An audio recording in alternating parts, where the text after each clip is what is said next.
Bon matin à tous, merci d'être là pour cette deuxième journée de cybersécurité 20 sur 20.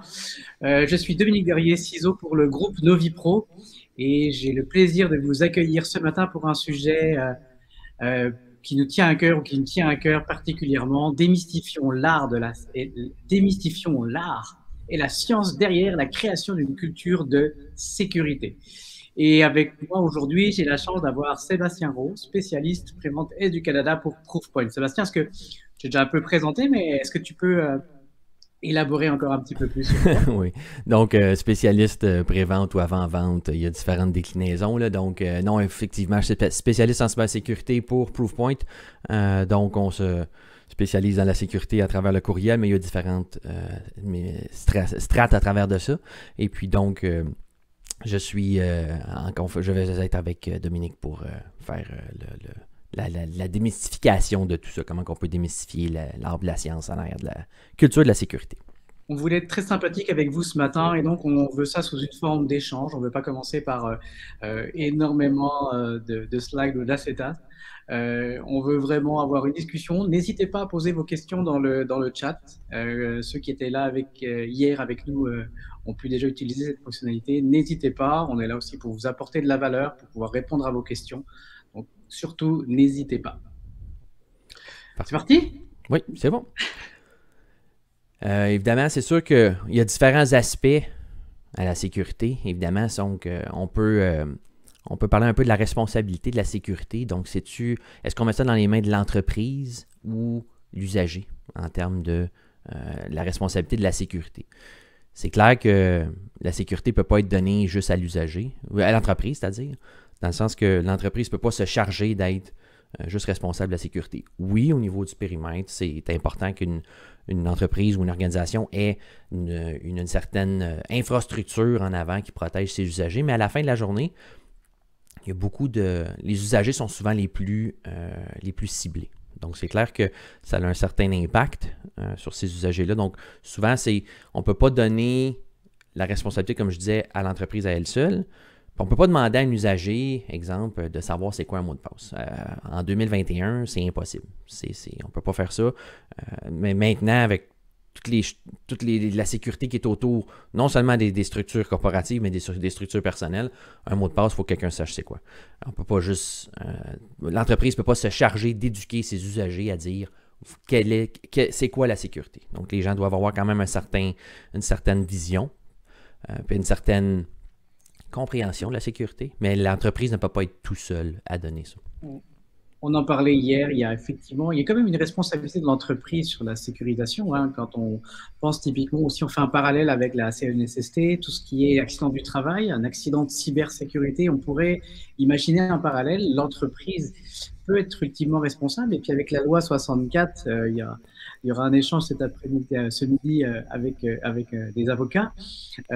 Il y a une imputabilité où l'entreprise, la personne morale, l'entreprise est responsable de la sécurité. Mais tout le monde est capable de dire dans l'entreprise dans laquelle il travaille, qu'est-ce que fait l'entreprise, à quoi elle sert, quelle est sa mission, quelles sont ses valeurs.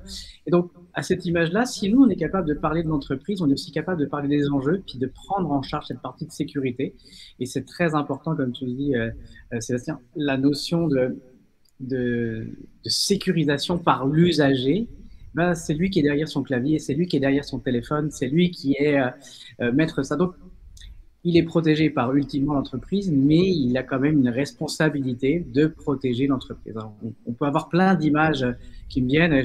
Vous ne voyez pas, mais je vois le Saint-Laurent qui est juste devant moi. Je m'imagine des gens qui sont rameurs. Quand on est dans un bateau, dans une équipe qui fait pour ramer, pour avancer, c'est tout le monde qui doit le faire. C'est tout le monde qui doit être capable de porter à l'effort collectif pour la sécurisation de l'entreprise. Effectivement, c'est ça. Donc, tout le monde doit aller dans la même direction. On ne peut pas avoir juste quelqu'un qui se complaît dans cette non-sécurité-là, dire non, moi, j'en ai pas besoin, je sais ce que c'est, puis donc, je continue dans ma direction tout seul, c'est impossible. Donc, on doit être aligné, il doit y avoir un certain alignement là-dedans. Au niveau des usagers. C'est sûr que l'entreprise va avoir une direction à donner, mais sans toutefois diriger, mais l'usager doit quand même aller dans la même direction que l'entreprise, ça c'est clair. Il y a aussi un autre point qui est intéressant, c'est la rigueur. La rigueur dans le sens que souvent les usagers ont pu, ça fait 20 mois maintenant, là, donc moi j'ai toujours travaillé en télétravail, ça fait quand même, c'est une rigueur qui est quand même intéressante à avoir, mais je dirais que depuis les 20 derniers mois, on a dû avoir un énorme changement qui s'est fait. Donc beaucoup de gens travaillaient dans des bureaux, donc se rendaient au travail, travaillaient dans un bureau, étaient protégés par une entreprise. Donc, il y avait une rigueur qui est installée à l'intérieur à l'intérieur du bureau. Donc, on avait des politiques, on avait des procédures, on avait des règles de sécurité à suivre, autant au niveau physique qu'au niveau informatique. Donc, c'est important qu'il fallait suivre ces règles-là. Mais, évidemment, avec en quelques semaines, plusieurs organisations ont dû se tourner et envoyer tous leurs employés en télétravail, ce qui n'était pas de mince affaire parce qu'en fin de compte, il y a beaucoup de gens il y a beaucoup d'employés qui n'avaient jamais travaillé en télétravail, donc devaient être à la maison, devaient travailler ou en tout cas gérer en fait différents environnements. Évidemment, les comportements changeaient. C'est clair qu'en étant à la maison, on n'est pas comme si on était au bureau.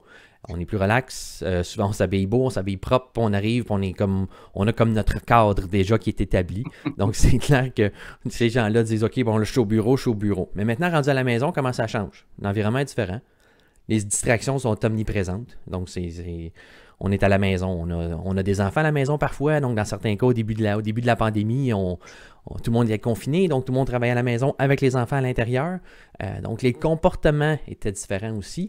Puis, en fait, ce que ça donnait, c'est que la garde baissait. Parce qu'en bout de ligne, on n'avait plus cette vision-là de dire, je suis au bureau. Donc, je dois me conformer, je dois être sécuritaire dans ma démarche puis dans mes actions.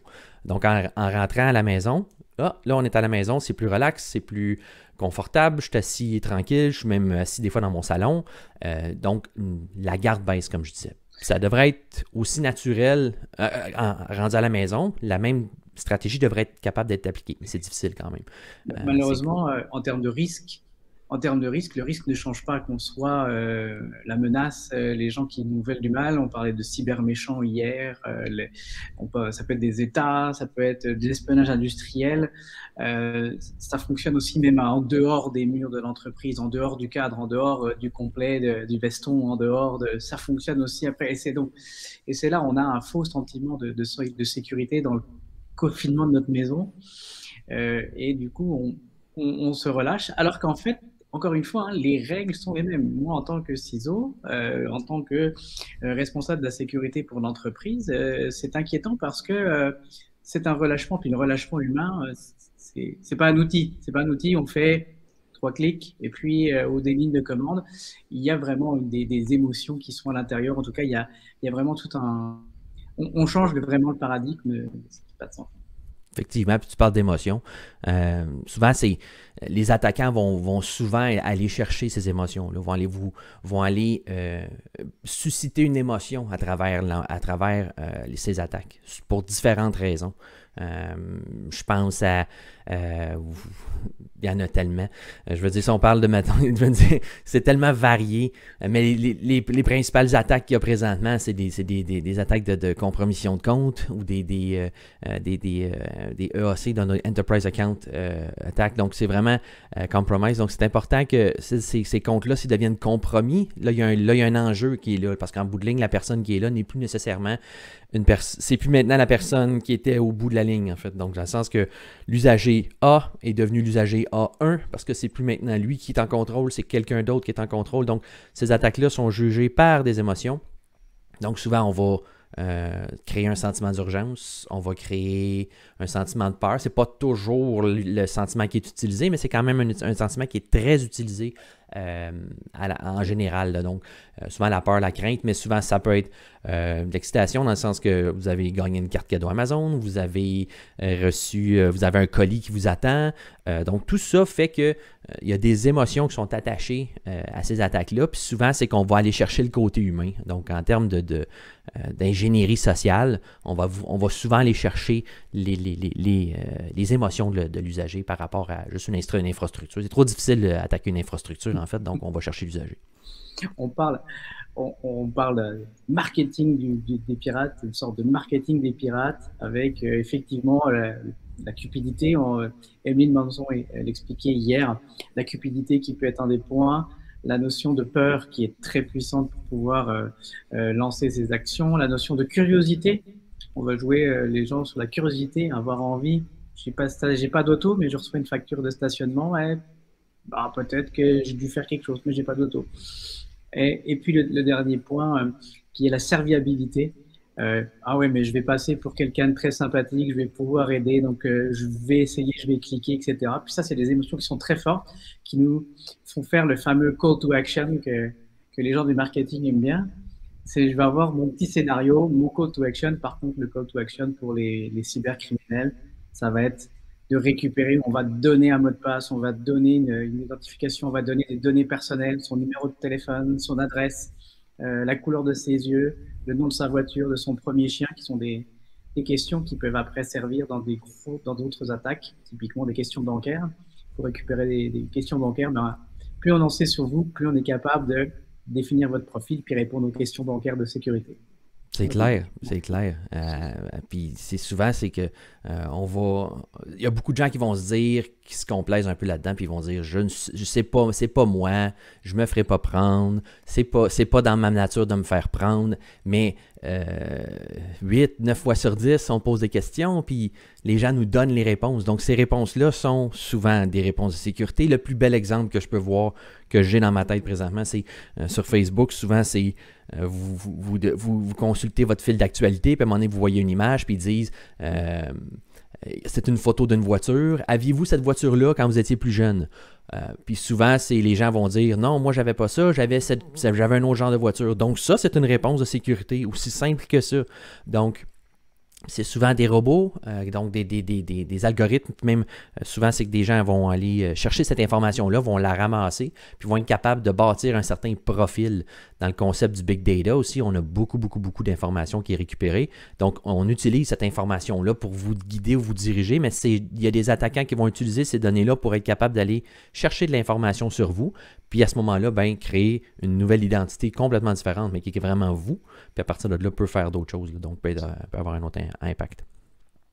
Et c'est clair que, en fait, les émotions, hein, c'est pas rationnel, hein, c'est ce qui se passe dans le cerveau, c'est la chimie du cerveau. Donc, aussi bien moi que toi, Sébastien, on peut se faire avoir parce que Clairement. ça va jouer sur des éléments du cerveau, notre cerveau reptilien, notre cerveau vraiment très ancré dans ce qui fait notre humanité. Et ben, jouer avec ça, ben, c'est souvent trop tard qu'on s'en rend compte qu'on a mis le doigt dans l'engrenage, qu'on a commencé par un piège. Donc, c'est vraiment, il faut se battre contre nos émotions, hein. Il faut utiliser notre intellect pour faire ça. Et c'est pas toujours évident. Puis encore une fois, quand on change de contexte, on n'est plus en entreprise, on est à la maison. Quand on brasse un petit peu toutes les cartes, toutes les composantes, ben, effectivement, c'est là où on devient un terrain un peu plus à risque. Effectivement. Puis souvent, puis on parlait tantôt de comment que l'entreprise avait une certaine vision face à ça, puis comment qu'on peut aller chercher ça. C'est cette adhésion-là aux valeurs parfois des usagers, elle peut être souvent menacée, puis ça rouvre la porte à des mauvaises décisions des fois, puis qui peuvent compromettre l'intégrité de l'information qui transige à travers cet usager-là. Souvent, on pense juste que oui, j'ai mon ordinateur, je me promène avec, il est sécure. Pas nécessairement, parce qu'en bout de ligne, si vous, l'usager, vous êtes compromis, toute l'information qui transige à travers cette machine dite sécure n'est plus sécure. Parce que cette information-là va être exfiltrée. Je pense à plein d'autres exemples, des gens qui se sont fait, c'est d'autres informations, mais c'est des mauvaises configurations, mais c'est d'autres choses aussi. Là, mais quand on parle des incidents comme Capital One, on parle d'autres choses. C'est toutes des mauvaises configurations qui fait qu'en bout de ligne, un usager peut être compromis, puis cette information-là est maintenant dans la nature. Là. Donc, il faut donner aussi du sens à ce que nos usagers font pour qu'ils gardent leurs bonnes pratiques. Comme les bonnes pratiques, c'est leurs bonnes pratiques, mais c'est les bonnes pratiques de l'entreprise. C'est important ça aussi de le souligner. Il faut que l'usager sache pourquoi il le fait. Pas juste c'est comme ça. Il doit avoir une certaine éducation / impact à ces gens-là. Donc, c'est important ça ne doit pas être abstrait, en fait. C'est ça que je veux dire. Donc, il ne faut pas que ce soit abstrait, cette technique-là, en fait. Et je pense que c'est ça l'enjeu, en fait, pour aider à sensibiliser, pour aider à faire prendre conscience d'eux. Et l'enjeu, c'est pas juste, ben voilà la documentation, lis là, puis fais ce qui est marqué, hein, lis le code de la route, puis tu vas bien conduire. C'est pourquoi est-ce qu'on fait les choses. Donner du sens aux choses, c'est ce qui est le plus important. C'est un paradoxe parce que c'est très compliqué pour souvent pour des gens un peu cartésiens ou des gens de TI de dire ben là c'est évident, il suffit que tu cliques puis ça fonctionne. C'est pas très évident de changer de posture, de changer la façon de faire pour se mettre dans l'explication, dans donner du sens, dans la pédagogie, pour faire en sorte que ça devienne naturel et puis qu'on tranquillement, pas vite, qu'on transforme ça en réflexe et pas comme ah, il faut encore que je fasse, ah, il faut encore que je change mon mot de passe, ah, il faut encore que je fasse attention, que je lise 4 fois le courriel avant d'ouvrir la pièce jointe, etc., etc., etc. Donc, c'est un vrai enjeu. Et pour moi, on l'a soulevé un peu hier, ou en tout cas, ça a été un des points qui est remonté à plusieurs éléments, c'est la sensibilisation à tous les niveaux. Pas la sensibilisation juste aux gens de TI, mais la sensibilisation de tous les gens.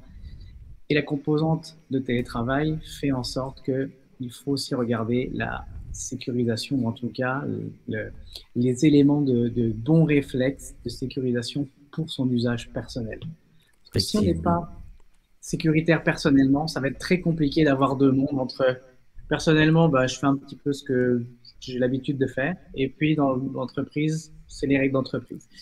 Il faut arriver à trouver une bonne balance pour être sécuritaire des deux côtés, pour éviter de se faire avoir par du personnel pour avoir l'entreprise ou de l'entreprise vers le personnel, parce que ça peut marcher dans les deux sens. Donc, on est un seul individu, donc une seule personne. Comment est-ce qu'on fait ça? Je pense que la sensibilisation, c'est le meilleur moyen, surtout en donnant du sens. C'est clair, c'est clair. Puis toi-même, Dominique, en tant que ciseau d'entreprise, tu dois gérer ce risque-là. Puis c'est important que tu donnes une certaine direction, mais comme on disait tantôt, donner un sens vraiment à ce qu'on fait comme On bonne peut pas pratique. taper. On peut pas taper sur les doigts. Il y Non. avait une remarque hier. Est-ce qu'on doit punir les gens quand ils ont fait quelque chose de mal? Est-ce que il faut expliquer pourquoi? Quel est l'actif de l'entreprise qui est pénalisé? Ben écoute, regarde ça, ça nous met à risque sur la gestion des payes. Puis là, ça va être très très vite à comprendre que si les payes marchent plus, ça va être très compliqué. Ou ça peut être sur l'usine, mais notre production ne peut plus fonctionner parce que on a laissé cette porte ouverte, parce qu'on a fait ces éléments-là.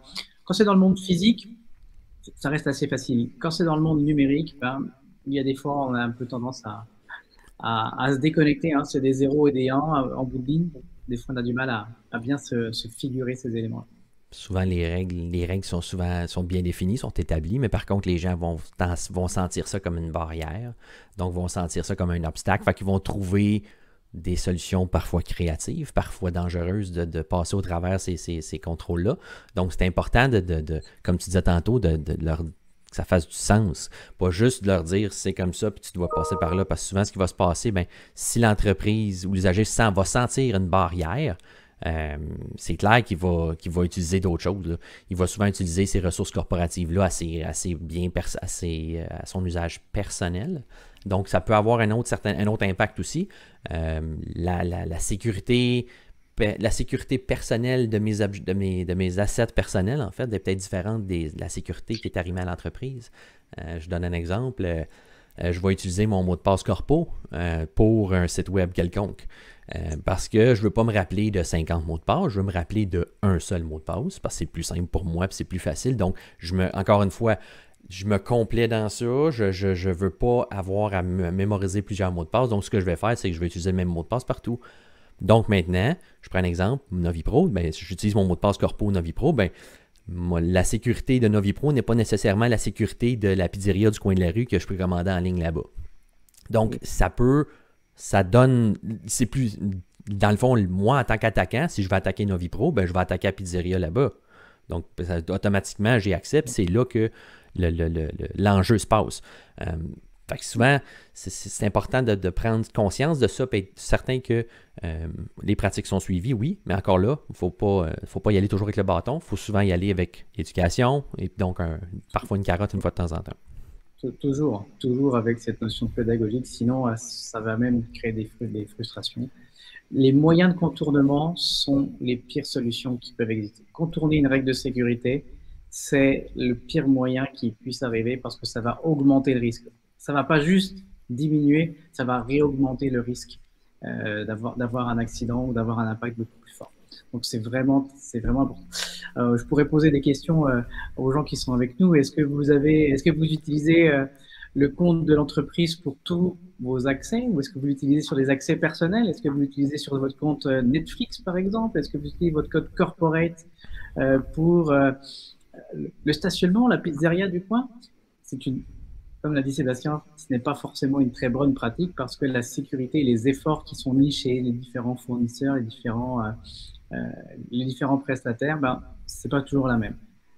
On peut rappeler, hein, il y a la plateforme Twitch là, qui s'est faite pirater il n'y a pas très longtemps, où toutes les informations ont été dompées. Si vous aviez un compte corporate, qui ne devrait pas, sur la plateforme Twitch, potentiellement votre mot de passe, et puis si vous utilisez le même mot de passe, je serai vous, je prendrai 5 minutes à la fin de la session, puis vous changez. Donc, exactement. Donc, c'est vraiment, on essaye de différencier les mondes parce qu'on veut éviter qu'il y ait un passage de l'un à l'autre pour vous protéger vous, puis protéger l'entreprise. Effectivement. Puis souvent, en tant qu'entreprise, puis les usagers, évidemment, parce qu'ils font partie de cette entreprise-là, mais l'adhésion à la sécurité, donc c'est directement relié. On en a parlé peut-être, Dominique, ça fait un petit bout, là.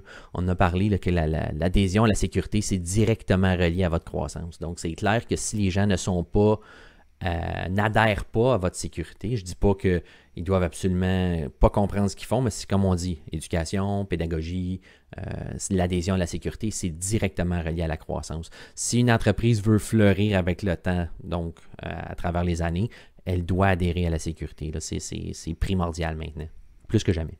Yeah. Il n'y a pas le choix. Il n'y a pas le choix d'en parler avec le ministre hier. C'est aussi une composante de, si on veut accélérer la croissance, on passe par l'informatisation, par la digitalisation. C'est un mot purement un angle. Alors là, c'est le meilleur anglicisme qui existe. On va passer par la transformation numérique, et donc la transformation numérique veut pas, vient avec la cybersécurité, vient avec la sécurisation de ces informations. Maintenant qu'on sent ce besoin de sensibilisation, ce besoin de formation, ou en tout cas d'accompagnement, comment est-ce qu'on arrive à proposer ça à une entreprise? Effectivement, Proofpoint a déjà des outils de sensibilisation en fait dans leur plateforme en fait. Puis je vais brosser un peu un portrait, je vais expliquer un petit peu c'est quoi notre plateforme chez Proofpoint en fait. Évidemment, pour la 3e année consécutive, 99% des ménages, ça vient de nos recherches de notre équipe, là, on a 99% des ménages, j'en parlais tantôt, nécessitent une activation par des personnes. Donc, nos chercheurs ont trouvé cette information-là souvent. Donc, l'usager, c'est lui qui initie l'attaque. Les personnes, il reste la plus grande vulnérabilité puis la plus grande cible des organisations aujourd'hui maintenant. Puis les attaquants le savent. Puis ils deviennent beaucoup plus sophistiqués dans leurs attaques pour tromper les utilisateurs. Comme je disais tantôt, utiliser les émotions, créer un sentiment d'urgence. Donc, pour tromper ces utilisateurs-là, puis être capable d'aller chercher de l'information. Évidemment, au niveau de l'évolution du paysage des menaces, ça se reflète dans les risques sur les personnes. Cliquer sur des emails de phishing avec des liens, réutiliser les mots de passe. Donc ça fait partie des pratiques qui sont utilisées par les usagers malheureusement, mais qui sont quand même utilisées pour les menaces, les attaques. Puis ne pas respecter sans le savoir des lois essentielles. Donc complexité de mots de passe, pas réutiliser le même mot de passe partout. Plein de petites choses comme ça qui fait qu'en bout de ligne, on peut être assez visé là-dessus. Les organisations doivent considérer le comportement et la culture de leurs utilisateurs comme un outil essentiel pour réduire la probabilité des attaques, tout en faisant des utilisateurs une ligne de défense. Parce qu'en bout de ligne, vous êtes une petite force de sécurité. En bout de ligne, c'est vous qui tenez le fort un petit peu, indirectement, mais quand même, vous êtes même en première ligne. C'est vous qui êtes en avant. Donc, cette ligne de défense-là doit être capable et désireuse de signaler puis d'arrêter des attaques là, donc, facilement. Donc, soit en signalant des courriels malicieux, des choses comme ça. Mais nous, on parle plus de sensibilisation, mais quand même, Proofpoint est capable d'avoir une plateforme de protection de courriel aussi et utiliser ces gens-là comme une force de sécurité, en fait. Puis le dernier point, réduire les risques axés sur les personnes. Nous nous efforçons de réduire les risques en 3 étapes. 1, identifier le risque, modifier le comportement, puis réduire l'exposition. Puis en tant que plateforme de sécurité, on offre une visibilité qui est unique, puis la possibilité de réduire les risques plus rapidement que les fournisseurs autonomes qui font que juste des formations de sensibilisation. On a un autre qui est quand même assez large, là. Donc, un peu, si j'élabore un petit peu plus, j'explose un petit peu plus loin à l'intérieur, nos clients, avec notre plateforme, nous disent systématiquement les 4 choses lorsqu'il s'agit de savoir pourquoi notre solution se démarque. Le premier, évidemment, c'est que la connaissance approfondie de Proofpoint sur le paysage des menaces signifie que vos utilisateurs reçoivent une formation qui compte maintenant. Donc, c'est plus juste quelque chose qui a été inventé, là. Donc, on utilise des menaces qu'on a vues dans la nature, donc physiquement, donc qui ont été face à des clients, pour pouvoir utiliser ça en termes de sensibilisation. On a plus de 200 000 clients donc, dans le monde entier. Donc, on est en mesure de comprendre exactement le type de menaces qui pèsent sur les organisations. Donc, on peut être capable de créer des sensibilisations et des formations en rapport avec ces menaces spécifiquement, pas juste quelque chose qui a été construit, si on veut, à la main. C'est vraiment utilisé avec des exemples qui sont clairs. L'autre point qui est intéressant, c'est chaque utilisateur est différent. Puis chaque organisation devra fournir un programme différent des utilisateurs spécifiques pour susciter un changement de comportement, que ce soit des gens en finance, des gens en TI, des gens qui sont en vente. Donc, c'est différent un petit peu. La formation va être légèrement différente. Donc, le contenu doit être sur mesure. Donc, l'éducation doit être sur mesure. C'est pas juste... j'aime utiliser cet exemple-là. Le chandail ne fait pas à tout le monde, malheureusement. Donc, c'est important qu'on ait différents types de vêtements, donc pour être capable que ces gens-là puissent être capables de suivre. Puis comme je disais, donc si chaque utilisateur est différent, c'est clair qu'en termes de détection de menaces, Proofpoint, c'est la première solution de sécurité de messagerie là, qui est installée dans les 100 plus grosses organisations les 100 plus grandes organisations dans le monde et même plus, là, donc même les 1000 Fortune 100, Fortune 1000, etc. Donc, ça signifie qu'on utilise une énorme pile de détection que l'on a déjà avec du contenu qui est déjà arrivé dans ces organisations-là que nous avons bloquées.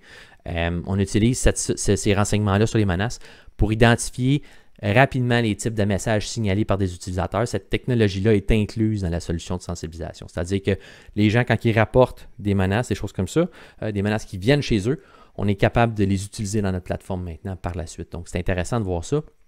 On est capable de bloquer souvent des menaces, puis on est capable de sensibiliser nos usagers à l'intérieur de ça aussi. C'est sûr qu'on a discuté avec plusieurs ciseaux aussi, donc c'est important d'avoir une certaine visibilité là-dedans. Pour vous donner, puis ça nous permet dans le fond, on a réalisé qu'il n'y avait pas une grande visibilité, en fait, sur les programmes de sensibilisation et leur succès. C'est important qu'il y ait cette visibilité-là pour être capable de prendre action aussi par rapport à ça. Donc, c'est important pour les usagers, les ciseaux, là, donc soit les exécutifs au niveau de la sécurité soient capables de prendre action là-dessus. Donc, on a créé un tableau de bord pour ces gens-là, en fait, pour les aider à communiquer les succès, à se concentrer sur les domaines à améliorer, puis comparer avec leur pairs aussi. Donc, dans l'organisation, une organisation semblable à la mienne, où est-ce que je me situe? Donc, est-ce que je dois m'améliorer? Est-ce que je dois changer? Est-ce que je dois ajuster certaines choses au niveau de la sécurité? C'est là que ça va beaucoup m'aider en tant qu'exécutif là-dessus. C'est vraiment important. Oui. C'est vraiment important cette notion-là de visibilité parce que on l'a dit, 99% des actions, elles sont lancées. Quelqu'un a fait le mauvais clic, quelqu'un a fait la mauvaise action. Et puis, encore une fois, le pirate, le malveillant, l'a vraiment orienté dans cette direction-là. Il a manipulé le cerveau pour le faire. Donc, on joue contre les émotions. Et donc, c'est important en tant que ciseau de se dire, ce risque-là est important parce qu'il peut y avoir un impact. On va le multiplier par la valeur de l'entreprise, la capacité de générer du business. Et donc, quand on fait un 99% de probabilité que ça arrive multiplié par la valeur de la business, on sait que ça représente de l'argent, pas à peu près, pour l'entreprise. Donc, c'est vraiment important d'avoir un tableau de bord, puis de voir ce chiffre diminuer. En tout cas, de voir que les gens sont augmentés, ça va dépendre de quel côté on se place, mais qu'on augmente la sensibilisation, puis qu'on diminue le risque. C'est vraiment essentiel d'avoir ces éléments, puis savoir quels sont nos leviers qu'on va être capable d'actionner pour justement réduire ce risque. Euh, il y a des choses qui sont relativement, j'allais dire, relativement simples. Si vous regardez des périmètres de sécurité physique hein, ou militaire, il y a un fencing, un grillage, il va y avoir plein de choses. Puis le premier garde que vous allez rencontrer, il est peut-être à 100 mètres derrière la première grille. Pourquoi on fait ça? C'est parce qu'on veut voir la menace arriver tranquillement, puis appeler du secours si jamais il y a besoin d'appeler. On a plein de solutions technologiques qui vont essayer de supprimer les pourriels, qui vont supprimer différentes activités, différents messages suspicieux, mais ceux-là, on arrive à les voir et les bloquer, mais il peut toujours y en avoir qui traversent à l'intérieur parce que l'ingéniosité des pirates, parce que on a pris l'identité de quelqu'un d'autre, puis on fait d'autres attaques en prenant l'identité d'un ami. Je pense que ça vous est peut-être déjà tous arrivé d'avoir quelqu'un sur Facebook qui vous dit écoute, j'espère que tu vas bien, j'ai un problème, je suis parti en voyage, j'ai un petit problème de santé, il me faudrait 1000 $ s'il te plaît. Hein. Puis c'est réel, ça ressemble à votre ami, ça ressemble à quelqu'un qui est connu dans votre entourage. C'est plausible parce qu'il était parti en vacances, vous le saviez, parce que vous aviez vu une photo à quelque part, etc. L'histoire se colle bien. Par contre, c'est pas votre ami, c'est vraiment un mauvais acteur. Donc, il faut donc avoir cette sensibilisation. Et la visibilité va permettre, en tout cas, de s'assurer qu'on est bien enligné correctement. Et encore, ça va permettre de donner le but. Pourquoi est-ce qu'on fait ça? Pourquoi est-ce qu'on fait ça et est-ce qu'on atteint notre objectif? Et ça paraît peut-être un peu banal d'expliquer ça comme ça, mais c'est vraiment quelque chose de très fondateur si vous voulez avoir du succès dans vos programmes de sensibilisation de cybersécurité. Effectivement, Dominique, tu parles d'exemple. Puis souvent, l'attaquant ne va pas nécessairement lancer une attaque tout de suite. Il va tenter de savoir s'il y a quelqu'un à l'autre bout du fil. Fait que souvent, ce qui va se passer, c'est que j'ai un exemple là, en tête. Là, donc, j'ai une collègue, son mari reçoit un courriel, puis le courriel est seulement, c'est quelqu'un, le nom, c'est quelqu'un qu'il connaît, donc il connaît ce nom-là. Et puis la personne fait juste dire, j'ai besoin de ton aide. Tu peux-tu m'aider? J'ai besoin de ton aide. C'est tout. Il n'y a pas de lien, il n'y a pas d'attachement. Souvent, c'est ça la menace, mais il n'y en a pas du tout. Et les anti-spam ne peuvent pas attraper ce genre de courriel. Sinon, il n'y aurait plus aucun courriel. Alors, ça m'arrangerait dans mes journées, mais il n'y aurait plus aucun courriel parce que le message, est-ce que tu peux m'aider? Il n'y a aucun anti-spam qui va arrêter. Est-ce que tu peux m'aider? Non, exact. Puis ce qui est arrivé par la suite, c'est que cette personne-là avait, c'est dans le fond le conjoint de ma collègue, est allé voir et dit, je fais quoi avec ça? Ben la personne a dit, tu la connais-tu? Oui, je connais ce nom-là, je connais cette personne-là. La personne est très connue dans la communauté, a fait de la radio locale, donc quand même connue. Puis la personne a déjà travaillé dans le passé, mais il y a 1 an avant ça. Donc souvent, pourquoi il a besoin de mon aide maintenant? Donc la personne, ce qu'elle a fait, c'est qu'elle a appelé, au lieu de répondre au courriel, elle a appelé la personne directement parce qu'elle avait ses coordonnées, et la personne lui a confirmé, je ne t'ai pas envoyé de courriel. Donc, la personne, souvent, c'est qu'ils vont écouter, voir s'il n'y a pas quelqu'un à l'autre bout du fil, puis c'est là que l'attaque va commencer à s'initier. Tu parlais tantôt de j'ai besoin d'argent. Ça peut être j'ai besoin d'argent, dépose l'argent en cliquant sur le lien. Et voilà, c'est là que la compromission peut commencer.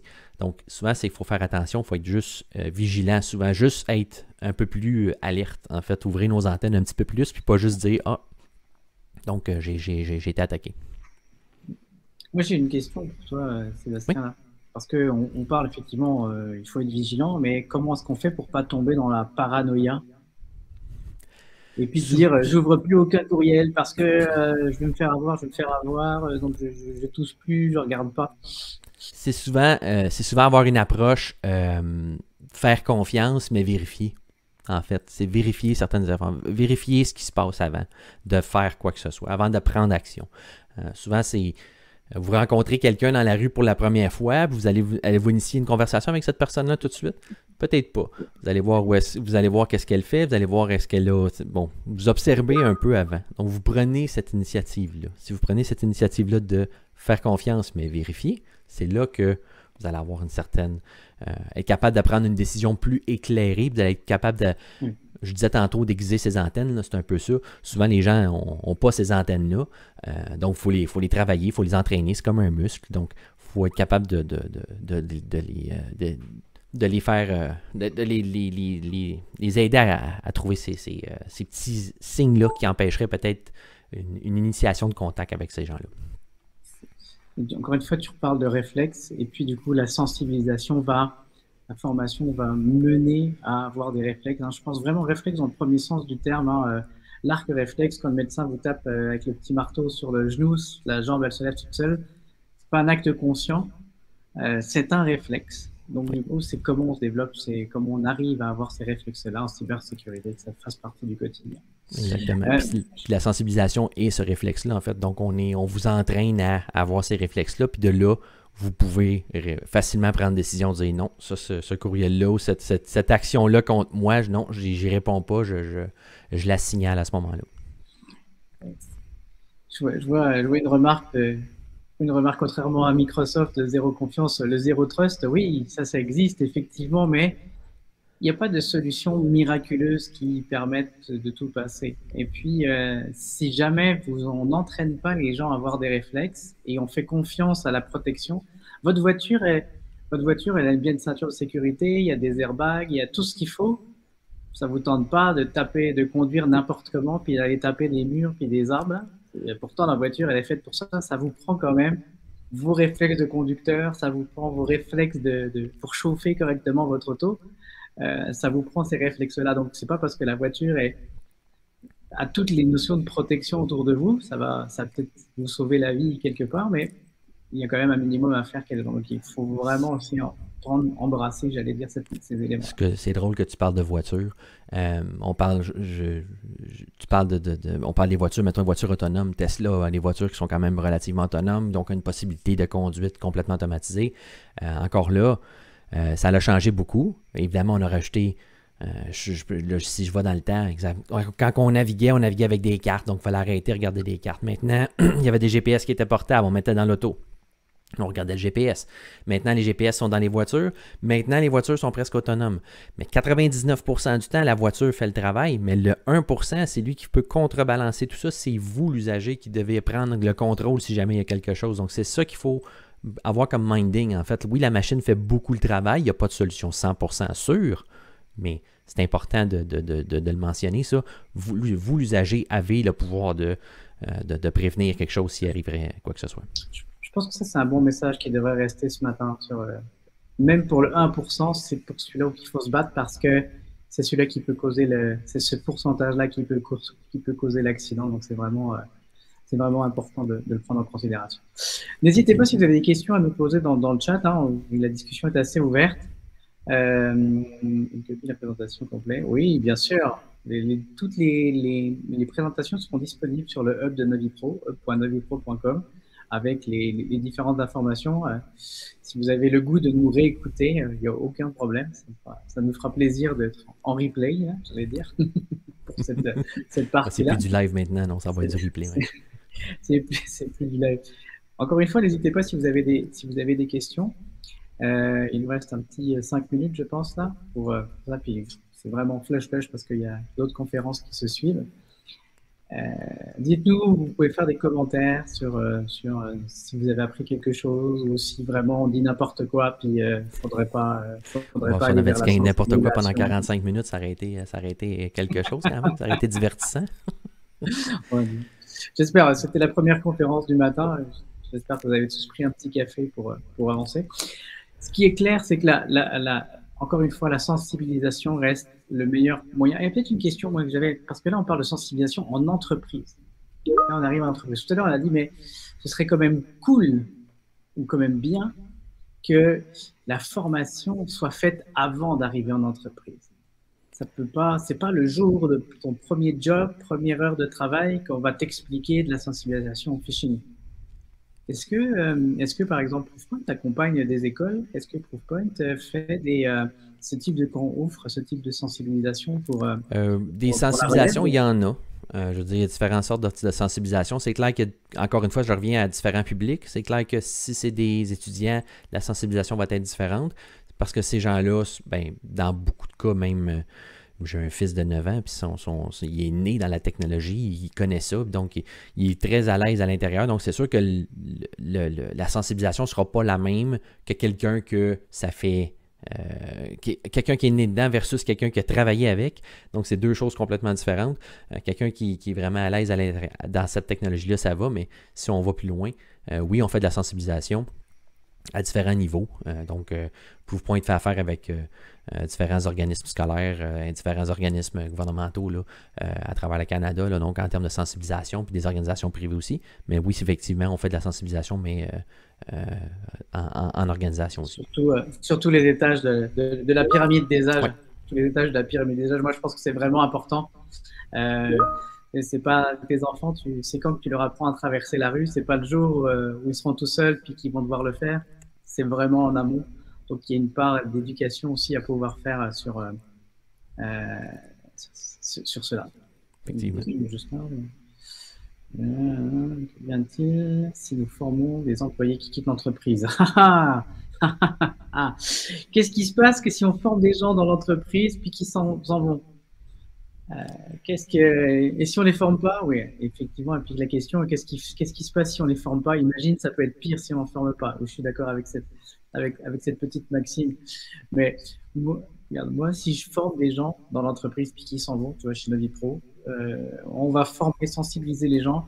Écoute, je pense que oui, ça va être de l'argent qui va être investi de la part de Novipro. Oui, ça va être. Mais globalement, je préfère que la personne soit formée puis qu'elle n'aille pas faire une erreur dans son autre entreprise, qu'elle ne fasse pas une erreur dans sa vie personnelle. Avoir une fraude sur une entreprise, c'est une question d'argent. Ça fait mal, mais c'est une question d'argent, une question de réputation. Bref, quand on a une fraude sur du personnel, c'est ta vie qui va avoir mal. Oui, indirectement, on travaille en équipe. Tu sais, je veux dire, les organisations travaillent indirectement en équipe quand même. On parlait d'un employé qui quitte. C'est clair qu'il y a quand même un certain bagage, instruction qu'il y a eu. Donc, il va être capable possiblement d'appliquer certains concepts à l'intérieur, différemment parce que, bon, la route n'est pas nécessairement la même, mais quand même, les gardes sont là chaque côté pour être capable de diriger la personne un peu plus, mais au moins, il va être capable d'avoir certains réflexes, comme on a dit tantôt, de prévenir ces menaces-là. On a tous à y gagner, à partager. Hein. Le marché des cybercriminels ont de l'échange relativement fort entre eux. Il n'y a aucune raison que les entreprises ne partagent pas. On évoquait hier avec le ministre de l'économie si ça ne tentait pas d'avoir une plateforme d'échange de PME entre PME pour se partager des accidents qui auraient pu arriver, des bonnes recettes de cuisine, tous les éléments, parce que nous avons tous intérêt à créer un écosystème de confiance pour pouvoir justement traverser cette notion de cybersécurité, ou en tout cas d'être beaucoup plus fort ensemble. Ça, je pense que c'est vraiment important. Je pense qu'on arrive au bout et je vous remercie de votre participation. N'hésitez pas, si vous voulez encore échanger dans le chat, ça peut encore fonctionner. Et puis, je vous invite à joindre d'autres conférences qui vont se poursuivre. Et je vous souhaite une excellente journée avec nous. Merci beaucoup, Sébastien, pour ton temps. Merci beaucoup. Merci à toi.